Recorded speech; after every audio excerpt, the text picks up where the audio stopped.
É hora de falar de futebol. Jogo rápido! Jogo rápido. Jogo rápido.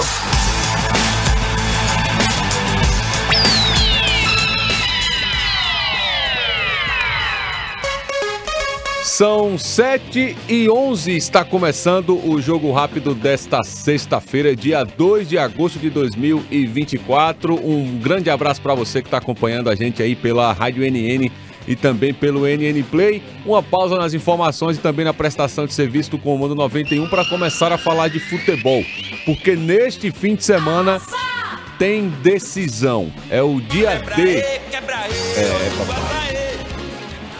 Dia D, no domingo, inclusive, tem 13 e Asa decisão, segundo jogo da terceira fase do Brasileirão da Série D, só passa um, ou 13 ou Asa. E quem vai trazer as informações do ambiente e da preparação do time alvinegro arapiraquense, até porque o 13 também é alvinegro, é o nosso repórter Eduardo Cardial. Ok, beleza? Um abraço, bom dia pra você. Chegando agora com informações do Asa, que treina daqui a pouco no CT do Bálsamo. Exatamente isso, realiza o último treinamento em solo arapiraquense para o duelo do próximo domingo diante da equipe do 13. O Asa treina hoje no CT do Bálsamo, vai realizar esse treinamento, logo em seguida almoça e segue viagem para Campina Grande, onde amanhã no sábado realiza mais um treinamento no horário da manhã no CT do Serra Branca, equipe inclusive que o Raniel Ribeiro chegou a comandar.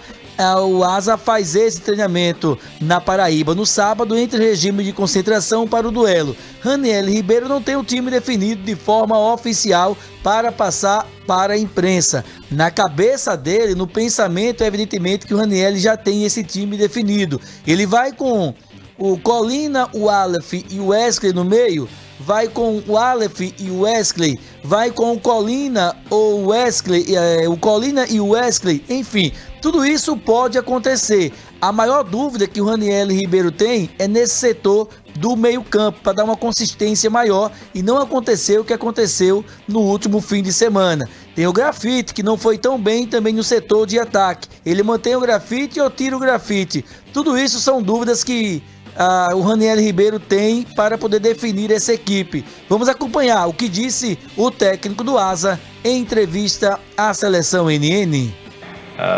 Na verdade, a decisão ela não parou, né? E se ela não parou, cabe a nós continuarmos na mesma rotação que terminamos. Sabemos da dificuldade que vai ser jogar lá no Hernani Sátiro. É um gramado onde possibilita que as duas equipes possam desenvolver um grande futebol. Se o torcedor aqui já viu um bom jogo, lá espere muito mais qualidade, muito mais um futebol muito mais técnico, porque o campo vai proporcionar isso. Tem a diversidade de estar jogando contra a torcida adversária, o torcedor do 13 deve comparecer em massa, mas que a nossa equipe ela já está ciente, já é sabedora de todos os desafios que vamos ter e todas as adversidades que vamos enfrentar. Então, em cima disso, é terminar de viver essa grande decisão que estamos vivendo e não mudar da rotação que os primeiros 90 minutos nos proporcionou. Raniel, no primeiro jogo você disse que precisou ajustar a equipe do intervalo. De fato, você fez isso, principalmente com o meio campo, os espaços que estava dando. Nós falamos sobre isso lá atrás, no pós-jogo. Para esse jogo agora de domingo, a decisão de fato, os outros 90 minutos, o que pensa você em relação a isso? Mais uma pessoa no meio ali de contenção, de repente, entre aspas, contenção, né? Mais o Wesley ali no meio, para fazer um Colina, um Aleph e o Wesley, ou Aleph e Wesley só, e compactar mais na base do diálogo, mostrando o vídeo do jogo passado, como você já vem fazendo, inclusive? Graças a Deus eu tenho um elenco onde eu posso pensar em várias formações, em vários preenchimentos, pode ser 3 volantes, posso manter 2 volantes e um meia e mudar um desses 2 volantes também, ao invés de jogar com um primeiro e um segundo, posso jogar com 2 segundos. Eu só sei que nós temos que fazer um jogo muito sólido, muito coeso e com um propósito. O que não podemos também por exemplo, pensar em colocar 3 volantes e pensar em segurar o jogo máximo e jogar para empatar ou jogar porque nós jogamos por 2 resultados, na verdade, né? O do empate e da vitória. Esses 2 resultados nos proporcionam a brigar pela classificação. Claro que o empate ainda vai ter a condição de passagem pelos pênaltis. Mas quem quer passar por um desafio desse, se for pensando em só se defender e só jogar no erro do 13, pode estar cometendo um grande erro. Então é para se jogar o jogo que o jogo condiciona a isso. O jogo vai nos condicionar a marcar o 13 de uma forma muito forte. Temos que marcar devido à grande equipe que tem, né? Mas temos também que jogar, fazer o processo de construção, fazer um processo ofensivo muito forte para nos condicionar a classificação. Então o pensamento aqui é classificar. Se é classificar, então temos que ter um equilíbrio muito forte entre defender e atacar, entre jogar e marcar. Então esse equilíbrio tem que ser uma vertente durante os últimos 90 para que a gente possa classificar. Eu vejo bem isso, sabe? Claro que a primeira partida ela condiciona uma situação também de conhecimento para do adversário. Você estudar, você analisar, você colocar todos os parâmetros positivos e negativos que eles têm é uma coisa, mas a vivência que os nossos atletas tiveram dentro do campo foi outra totalmente diferente, né? Então, quando eu falo diferente é porque o próprio Fumeirão também condiciona uma limitação de querer jogar. Então o 13, em cima das análises que fizemos, o 13 não buscou tanto, principalmente nas iniciações de tiro de meta, fazer um jogo apoiado, condicionou mais uma condição de ligação direta. Então a gente vê um jogo totalmente oposto a isso lá no Amigão, porque o campo proporciona isso. Então tenha certeza que é um jogo muito diferente do que foi aqui, mas não fugindo das qualidades que as duas equipes têm. Aí, portanto, o técnico Raniel Ribeiro batendo papo conosco aqui dentro do Jogo Rápido, com informações do Asa, repórter Eduardo Cardeal. Muito bem, são 7h18, continuando com o nosso programa desta sexta-feira. Sextou, muita gente trabalhando, muita gente descansando, e agora nós vamos ouvir o comentário do nosso comentarista Viderlan Araújo. Bom dia, Canhão. Olá, amigos da NN, um abraço para todo mundo, Clevane Henrique, André Áviles, o pessoal que está aí no Jogo Rápido dentro do Comando 91. Estamos vendo a equipe do Asa durante uma semana de preparação com algumas possibilidades para tentar superar a equipe do 13 no próximo domingo. E encerrando esta semana, nós estamos aqui no nosso comentário para poder também destacar alguns pontos positivos que o Asa tem, e naturalmente algumas situações que o Asa não pode deixar de lado para tentar enfrentar a equipe do 13 à altura, sabendo que o adversário tem muita qualidade. Muita gente pensa que o 13, até baseado nos nossos comentários do último final de semana pelo futebol apresentado pelo 13, que o 13 só tem o Thiaguinho, mas não é bem assim. É uma equipe que tem muitos valores individuais, é uma equipe que tem atletas que apresentam uma consistência não só na marcação, mas também na construção de jogadas em velocidade da parte ofensiva, principalmente na transição veloz entre meio campo e ataque, e que o Asa precisa ficar muito atento. É óbvio que o Thiaguinho é a referência, é o jogador de maior qualidade da equipe, isso eu não discuto, mas dizer que o 13 é só o Thiaguinho, eu diria que é pensar de uma maneira muito breve diante daquilo que o 13 já fez na própria competição. E aí é claro que estamos falando de um dos melhores aproveitamentos, e se o 13 alcançou isso, a equipe paraibana tem seus méritos, e nós não podemos dizer apenas que é por conta da dependência de um único jogador.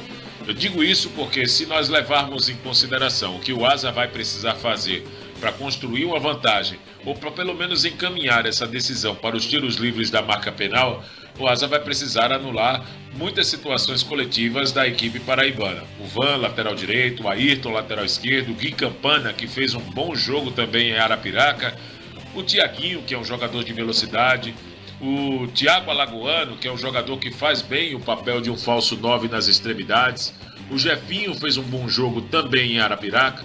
Então nós precisamos levar em consideração alguns pontos que eu diria que o 13 tem no elenco, que o Vaguinho Dias tem à sua disposição e que ficará ainda mais fortalecido com o retorno do Wallace pernambucano. Então esses aspectos nós precisamos aqui dizer, não é só o Thiaguinho, tem outros atletas que precisam ser acompanhados. Mas espera aí, Viderlan, é só o 13 que precisa de fato dessa atenção?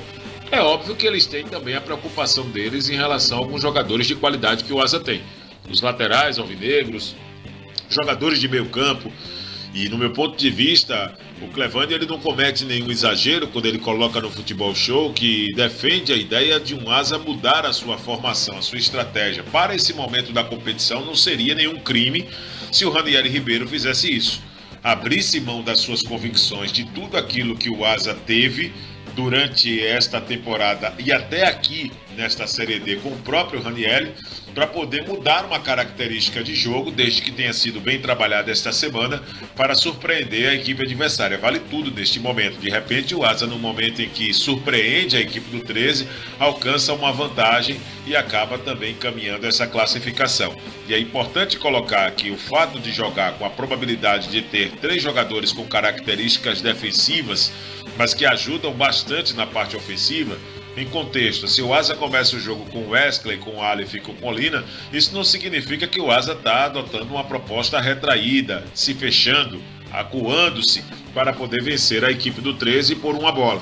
Não é isso. O asa tem as mesmas características se conseguir deixar em campo esses 3 jogadores. Ou se abrir mão de um deles e colocá-lo. Pode de fato acontecer. Isso de fato pode também trazer algumas questões promissoras para a equipe para a sequência da temporada. Mas é muito claro que para aquilo que o asa precisa e para o momento da competição é fundamental que a personalidade e uma atenção redobrada venha a ser constante na partida do próximo domingo, porque são esses detalhes que irão definir o classificado para a próxima fase da Série D. Um forte abraço. À noite nós estaremos de volta no Futebol Show para trazer esses e outros assuntos ao lado de todos os companheiros aqui na programação da NN. Muito bem, 7h23, continuando com o nosso programa e finalizando o nosso programa, trazendo o giro do placar esportivo, os jogos que acontecerão neste fim de semana na Série A, B, C e D. A 21ª rodada da Série A começa amanhã, às 4 da tarde, com Vitória e Cuiabá, jogo lá no Barradão. E tem Vasco e Red Bull Bragantino também, às 19 horas em São Januário, além dos jogos de Atlético Goianiense e Botafogo lá no Antônio Ascioli e Criciúma e Atlético Mineiro lá no Heriberto Hilsen. E fechando os jogos do sábado tem São Paulo e Flamengo lá no Morumbis. Ou seja, para você que gosta de futebol, irmão, a partir das 4 da tarde até às 11h30. É sentar, tomar sua cerveja ou quem não bebe seu refrigerante e curtir esse sábado de futebol. Fluminense e Bahia no domingo, às 16 horas, lá no Maracanã. Tem na Neoquímica Arena, Corinthians e Juventude também, 4 da tarde. Atlético Paranaense e Grêmio no mesmo horário, lá na Liga Arena, a Arena da Baixada. No Beira-Rio tem Internacional e Palmeiras às 17 horas. E segunda-feira, finalizando essa rodada, essa 21ª rodada, aliás, a 21ª rodada tem Cruzeiro e Fortaleza lá no Kleber de Andrade. Não vai ser em Minas Gerais esse jogo. Destacando o Brasileirão da Série B. O CRB, que vem de uma sequência pesadíssima, vai enfrentar agora fora de casa, no domingo às 18h30, o Operário lá do Paraná. O CRB, que no Brasileirão da Série B é o 11º colocado, vai enfrentar o Operário, que é o 8º, ou seja, é confronto direto. O Operário tem 26 pontos e o CRB tem 24 pontos. Então, é um confronto direto do CRB no Brasileirão da Série B. Agora, destacando o Brasileirão da Série A. Jogo de vida ou morte para a CSA. O CSA vai enfrentar o Náutico domingo, às 19 horas, lá no Estádio Rei Pelé, inclusive com transmissão do NN Play. Nossa jornada, nosso pré-jogo, começando às 18 horas, e o CSA vive esse dilema e vive esse problema para resolver, porque entrou na zona de rebaixamento com os resultados da última rodada, da 15ª rodada do Brasileirão da Série C. Então, é o 17º colocado com 15 pontos, vai enfrentar o Náutico, que se vencer já se aproxima da zona de classificação. Então, pedreira mais uma vez para a equipe do CSA, que inclusive o Alan trouxe uma informação ontem que para mim eu fui pego de surpresa no CSA. O Yuri Sena, goleiro, voltou para o Vitória. O que eu fiz de jogo do CSA nas últimas partidas, na sequência do CSA, principalmente os 2 jogos fora de casa, quem salvou o CSA foi o Yuri. Mas tem muita gente lá em Maceió dizendo que ele falhava muito. Então eu não entendo, eu vi outro jogo. Então, para finalizar, Brasileirão da Série D, como a gente já trouxe, o Cardeal trouxe as informações, 13 asas jogam domingo às 16 horas, nossa jornada começando às 14 horas, trazendo todas estas informações. Deixa eu mandar um abraço aqui, rapaz, deixa eu ver aqui rapidinho. É rapidinho, viu, Eduardo? Mas eu sei que você já tá agoniado para falar, que você, quando você passa muito tempo sem falar, fica a língua coçando. Ó, deixa eu mandar um abraço para o Gil aqui, rapidão, falando sobre o futebol amador rápido. Domingo agora, dia 4, lá na Arena K10, tem a final do Campeonato Sede do Sindicato entre Cruzeiro do Itapicuru e Manchester, lá do Giral. Se o Cruzeiro não ganhar, é zebra. Eu conheço todo mundo do Cruzeiro, os caras são apelões. E também a decisão do terceiro lugar entre o Confiança enfrentando o Amigos Futebol Clube. Esse Confiança não é o do Bilu. O Bilu vai jogar o campeonato da Lada. Isso, o pai do Guarani. Portanto, finalizando o programa desta sexta-feira, voltaremos a falar de futebol a partir das 19 horas, trazendo todas as informações de Asa, de 13 e a expectativa desse jogo importante do próximo domingo. Já estão aqui fazendo alguma coisa que eu ouvi, mas eu já tô indo. Tchau. Tem não, né? Tchau, tchau. Então já tô indo. Boa sexta pra você.